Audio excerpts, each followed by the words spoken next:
What's up, what's up? This is part 3 of our 10-part series for the 2020 landscaping trends.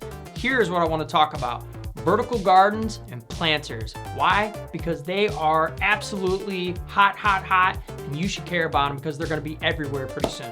What's up? It's Bobby K, professional landscape designer and installer. And yes, I am super pumped about this one because this is something that I've seen out in California, kind of the West Coast, hotels, places where you don't have a lot of room and you want to get stuff up off the floor and pull it up into the air. Those are those vertical gardens. And then as far as some of the planters that I want to show you, they are smaller, but they've got some cool design elements. So let's get right into it. Picture number 1, very simple concept. The whole idea is to take these succulents in the pots and then get them up off the floor, or if they were sitting on like a staircase or around a patio, if you get them up and put them on a wall and organize them like this, it actually catches your eye versus if they were just sitting around a patio and just taking up space.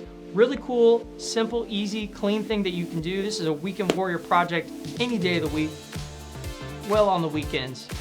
You get the idea. Next one.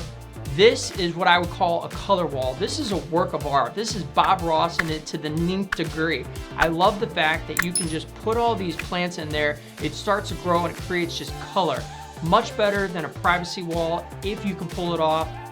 I love it. Picture number 3, this is a very simple and obviously cost-effective way to get some plants going around your outdoor space. If you don't have a big budget, this is a great way that you can string these up, put them on a chain, put some plants in there and call it a day. Picture number 4, if you are gonna do planters, this is the way to do it. If you can do this, do it all day long. These gabion columns are really cool, and what they did that's so awesome is they framed it with trim around all the corners. And then they took it to the next level and they painted it with either like a bright kind of orangish stain or even a paint. That is a cool way to set it off. So if you want to paint the trim, look around at the landscaping or the architecture around you and pick something that'll go with it, but at the same time creates that pop.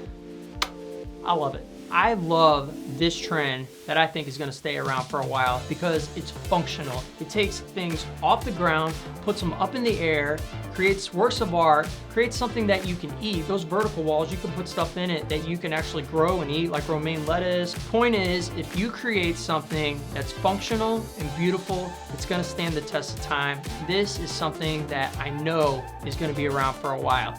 If you like this series, make sure you subscribe, hit the alarm bell so that when part 4 comes out, you're notified. I appreciate it, and thank you for watching.